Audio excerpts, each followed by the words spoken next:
आज़म साहब का बयान है कि लॉकडाउन अशराफिया ने कराया, यानी बजाय इसके कि आप बाकी कौम को भी साथ रखें, आपने खुद कौम के अंदर एक और तफरीक डाल दी। एक अशराफिया है और एक आम लोग हैं, और इसलिए ये लॉकडाउन अशराफिया ने कराया है। इस मामले में हुकूमत ने बजाय इसके कि वो अपोजिशन के साथ मिल बैठकर इस सारे संगीन मामले का हल तलाश करती, उन्होंने अपोजिशन के साथ राब्ता रखना, उनके साथ बैठना, ये कतन गवारा नहीं किया, जो मैं समझता हूँ कि बड़ी मनफी सोच है। वज़ीर आज़म का अशराफिया वाला बयान कौम को तकसीम करने की कोशिश। मौजूदा सूरत हाल में हुकूमत का शुरू दिन से मनफी रवैया, अपोजिशन के खिलाफ नफरत पैदा की जा रही है। तासुर दिया जा रहा है जैसे सिंध हुकूमत मुल्क दुश्मन है। राजा जफरुल हक का सेनेट इजलास से खिताब, इजलास में कोरोना से जाँ बहक अफराद के लिए फातिहा खान। मुश्किल की घड़ी में वजीर आजम लापता करार, कहाँ है इमरान खान, मुल्क कौन चला रहा है।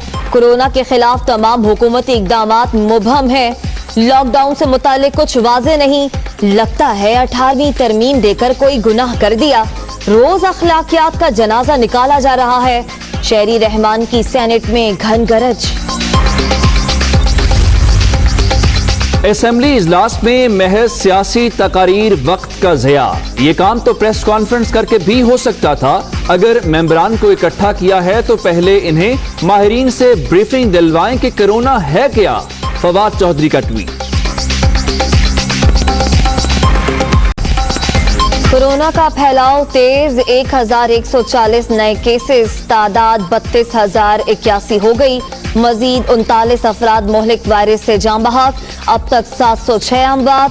सिंध 12,017, पंजाब 11,869, खैबर पख्तूनख्वा 4,875 और बलूचिस्तान में 2,061 केसेस, 8,555 मरीज सेहतियाब। लॉकडाउन में नरमी का दूसरा रोज, कारोबारी जिंदगी तेज, हिफाजती तदाबीर नजरअंदाज। कराची, लाहौर, पेशावर, कोयटा समेत छोटे बड़े शहरों की बाजारों और मार्केटों में रश, समाजी फासले समेत SOPs की खिलाफ वर्जी।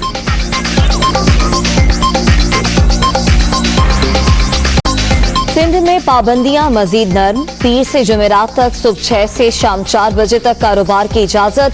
शहरियों के शाम 5 से सुबह 6 बजे तक गैर जरूरी बाहर निकलने पर पाबंदी। SOPs पर अमल दरामद लाजिम।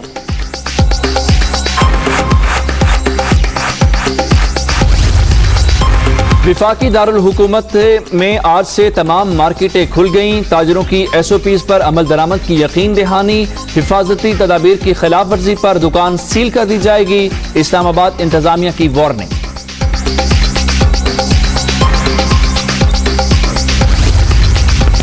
वज़ीर आज़म की सदारत में काबीना का अहम इजलास। मुल्क में कोरोना की सूरत हाल और हुकूमती इक़दामात पर अमल दरामद का जायजा। मुल्क की मुआशी और सियासी सूरत हाल पर भी गौर।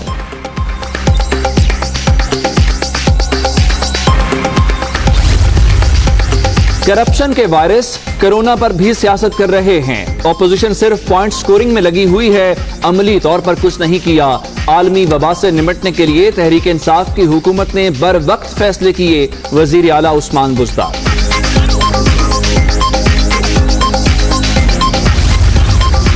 अमेरिका से एक और खुसूसी परवाज 150 पाकिस्तानी तलबा को लेकर कराची के लिए रवाना। सफीर डॉक्टर असद मजीद खान और अमरीकी महकमा खारजा के हुकाम ने वाशिंगटन से अलविदा किया।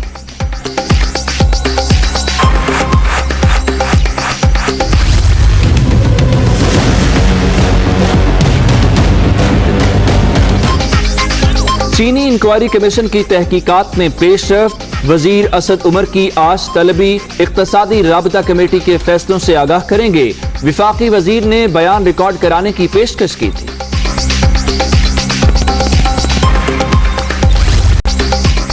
शहबाज शरीफ ने बरतानवी अखबार के खिलाफ दावा दायर कर दिया। अदालती दावे की कॉपी दुनिया न्यूज पर। हत्तक आमेज मजमून से जाती साख को नुकसान पहुंचा। अखबार को मुतनाज़ अशात से रोका जाए, लीगी सदर की अदालत में इस्तदा। Army chief general Qamar Javed Bajwa और ईरानी हम मनसब का टेलीफोनिक राबता। सिपा सालार का पाक ईरान बॉर्डर पर 6 एहलकारों की शहादत पर इजहार तशवीश। सिक्योरिटी फोर्सेज पर हमले पर तहफ़्फ़ुज़ात। पाकिस्तान अदम मुदाखलत की पॉलिसी पर गामजन है आर्मी चीफ।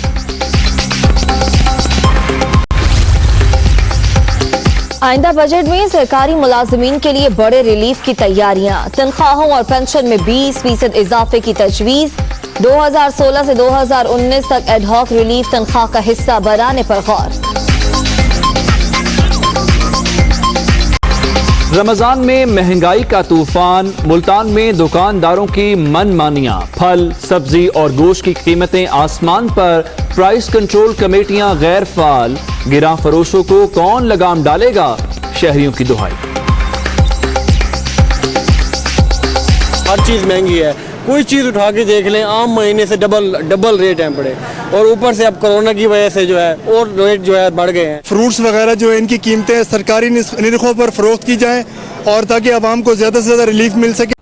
Welcome back. बराह रास्त आपको सेनेट के इजलास में लिए चलेंगे जहां वजीर खारजा शाह महमूद कुरैशी इजहार ख्याल कर रहे हैं। आप मुकाबला कर रहे हैं जनाब वाला, उन्होंने कोरोना की आड़ में क्या किया? तावन नहीं किया, उन्होंने डोमिसाइल रूल्स में तब्दीली की ताकि जो नॉन रेजिडेंट हैं उनको वहां प्रॉपर्टी राइट्स दे दिए जाएं, रेजिडेंस के राइट्स दे दिए जाएं, और इसका हमने एहतजाज किया। मैंने पूरी इस्लामिक वर्ल्ड के एक वजीर खारजा को खत लिखा है, मैंने ओआईसी को खत लिखा है, और ओआईसी के मैंने सेक्रेटरी जनरल को कहा है, कहां है ओआईसी? हम फाउंडिंग मेंबर्स हैं, पाकिस्तान फाउंडिंग मेंबर है ओआईसी का। ओआईसी कब जागेगी? ओआईसी कब बोलेगी? ओआईसी क्यों नहीं बोल रही कि आज वह क्या हो रहा है? हेट मॉन्गरिंग हो रही है, कहा जा रहा है हम हिंदुस्तान को कोरोना जहाज से हम पनाह दे रहे हैं, हम हिंदुस्तान को सुपर स्प्रेडर्स। कौन है सुपर स्प्रेडर्स? मुसलमान हैं, ये मुसलमान हैं जो सुपर स्प्रेडर्स हैं, उनका वो हेट मॉन्गरिंग की जा रही है। और अल्लाह के फजल करम से यूरोपियन यूनियन में, अक़वाम मुत्तहिदा में, सिक्योरिटी काउंसिल में हमने इस बात को उठाया। जनाब वाला, मैंने कश्मीर की ग्लोबल की बात कर ली। आखिरी बात जो मैं करना चाहूंगा जी शाह साहब, वो ये है कि मैं मोहतरमा चली गई, काश होती तो मैं उनकी खिदमत में पेश करता कि हमने कई फैसले किए। मिसाल के तौर पे एहसास की बात की। ये रंग देना चाह रहे हैं कि एहसास बिस्प है, नहीं है एहसास बिस्प। हमें बिस्प पर कोई इतराज नहीं है, अच्छा था हमने कंटिन्यू रखा, हमने खत्म नहीं किया। लेकिन बिस्प महदूद था, छोटा था, हमने बिस्प को एक्सपेंड करके एहसास की शक्ल दी है, और एहसास की शक्ल में हमने 12 मिलियन फैमिलीज, 1 करोड़ 20 लाख कुंबों को हम इसमें से हम कैश असिस्टेंस प्रोवाइड कर रहे हैं। पुअरेस्ट ऑफ द पुअर, उसमें जो बिस्प है वो तो सिर्फ 4 मिलियन है, 12 मिलियन में से BISP is only 4 million, the rest is the expended Ehsaas. I am just clarifying for PPP, जो हम वहां एहसास लगा रहे हैं तो ये अपने वहां बैनर लेके आ जाते हैं और जनाब वो कहते हैं जी हम, प्लीज लोगों की आंख में धूल मत झोंके, लोग अब इतने सादा नहीं हैं, और ये आपको वक्त बताएगा कि वो सादगी का वक्त गुजर गया है। इसी तरह यूटिलिटीज की रिलीफ दी है कमर्शियल इंडस्ट्रियल कंज्यूमर्स को, कमर्शियल कंज्यूमर्स को यूटिलिटी की दी है। यूटिलिटी स्टोर्स में जो 19 आइटम्स को सब्सिडाइज किया है, 50 अरब रुपए की रकम मुख्तस की है। क्या सिंध उससे मुस्तफीद नहीं हो रहा? क्या और सूबे उससे मुस्तफीद नहीं होंगे? सिर्फ इस्लामाबाद होगा? नहीं, पूरे पाकिस्तान का सोचा जा रहा है, और रमजान पैकेज उसके अलावा है। इसके साथ साथ 75 अरब रुपया एक, और जो प्राइम मिनिस्टर रिलीफ फंड है जिसमें खातिर खा रकम आई है, वो सारा पैसा हम डाइवर्ट कर रहे हैं टू अनएम्प्लॉयड। कोरोना की वजह से जो बेरोजगार हुए हैं उस तबके को हम एक रिलीफ देना चाह रहे हैं। मैं अपनी बात खत्म करता हूं, मैं आज भी कहता हूं, थैंक यू जनाब चेयरमैन, मैं दावत देता हूं ऑपोजिशन को, मैं दावत देता हूं, आइए आपके पास कोई तजावीज है तो हमारे सामने रखिए, खंदा पेशानी से, फराख दिली से हम सुनेंगे, कबूल करेंगे। हाँ, सियासत करनी है जरूर कीजिए, वो आपकी मजबूरी है, आपकी जरूरत है, हमारी भी जरूरत है। जब आप सियासत करेंगे तो हम भी सियासी जबान में जवाब देंगे, जब आप नेशनल बात करेंगे हम नेशनल अंदाज में सोचेंगे। दावत आपको दे रहा हूं, मिल बैठकर बात करना चाहें हम उसके लिए तैयार हैं। शुक्रिया जनाब। Thank you. Senator Musaddiq Masood sahab जी।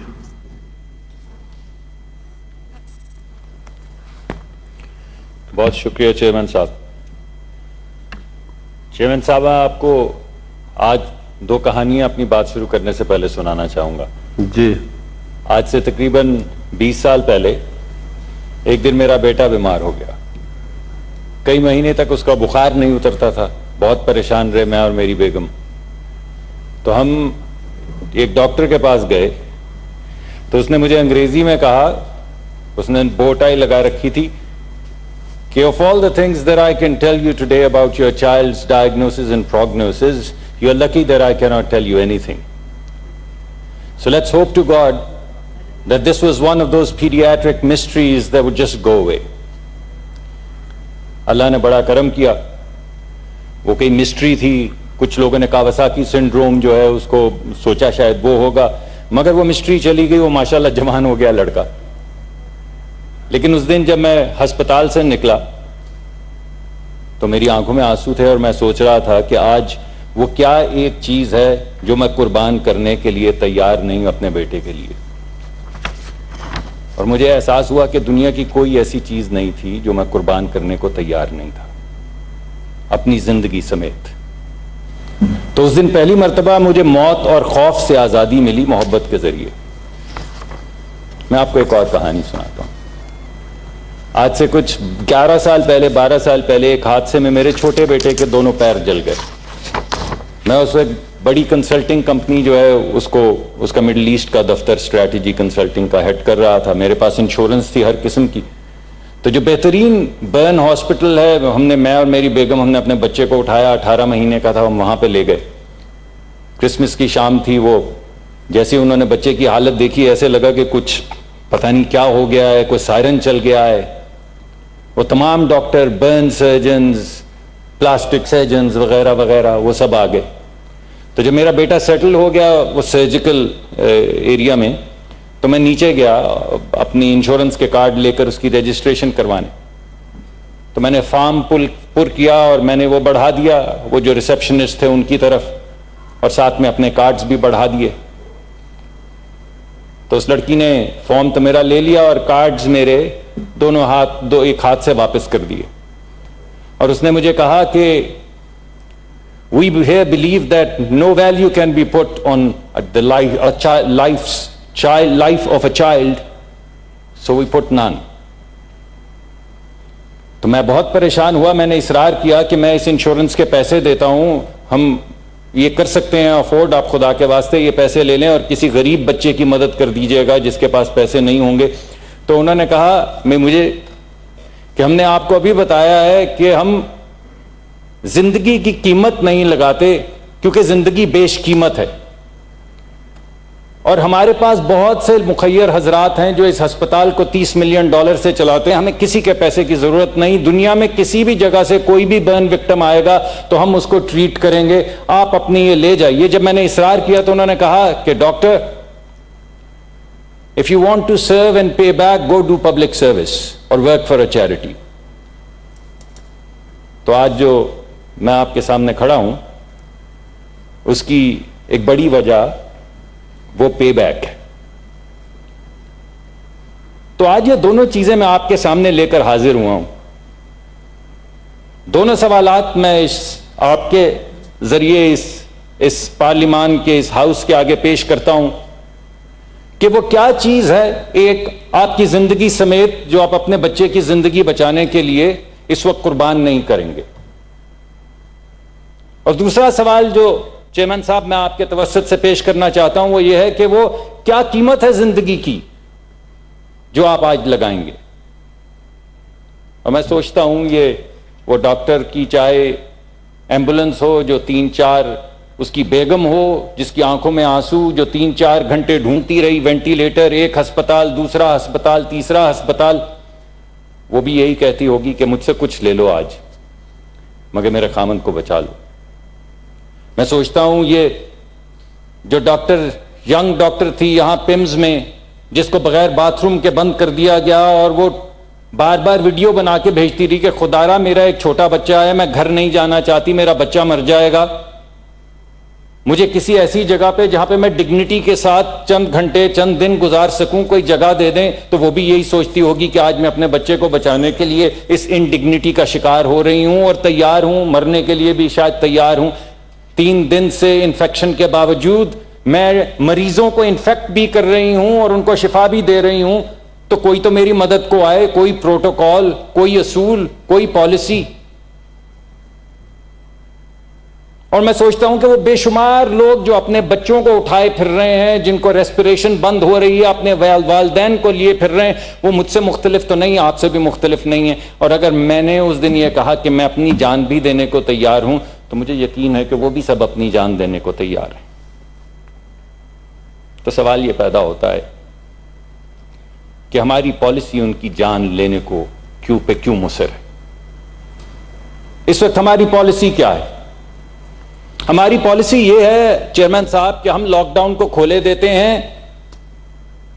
ہیں کیونکہ ہماری حکومت بھوک اور موت کی تکرار کر رہی ہے۔ یہ بھوک اور موت کی تکرار چیئرمین صاحب حکومتوں کا کام نہیں ہوتا، حکومت کا کام ہوتا ہے بھوک کے خلاف ایک مؤثر پلان دینا اور موت کے خلاف ایک مؤثر پلان دینا۔ یہ تکرار جو ہم سننے کو آتی ہے کہ موت یا بھوک، یہ چیئرمین صاحب حکومت کا کام نہیں۔ ہمارے ہاں اس وقت جو پالیسی ہے، ہم اگرچہ اس کو یہ نہیں کہتے، مگر جب ہم لاک ڈاؤن ہٹاتے ہیں تو ہم ہرڈ امیونٹی کی طرف جا رہے ہیں۔ ہرڈ امیونٹی کا مطلب یہ ہے چیئرمین صاحب کہ جب 60-70% لوگوں کو یہ انفیکشن ہو جائے گی، جس کو مرنا ہے وہ مر جائے گا اور جس کو بچنا ہے وہ بچ جائے گا، اس میں جب امیونٹی ہوگی تو جو بچ جائیں گے وہ معیشت کا پہیہ چلائیں گے۔ لیکن جو بات ہمیں نہیں بتائی جا رہی وہ یہ ہے کہ قبرستان کی کوئی معیشت نہیں ہوتی۔ جب لوگوں کو انفیکشن ہوگی اور پوری دنیا میں جب لوگوں کو انفیکشن ہوتی ہے تو وہ مرتے ہیں، تو آپ مجھے بتائیے چیئرمین صاحب کہ پاکستان میں کیوں لوگ نہیں مریں گے بھائی؟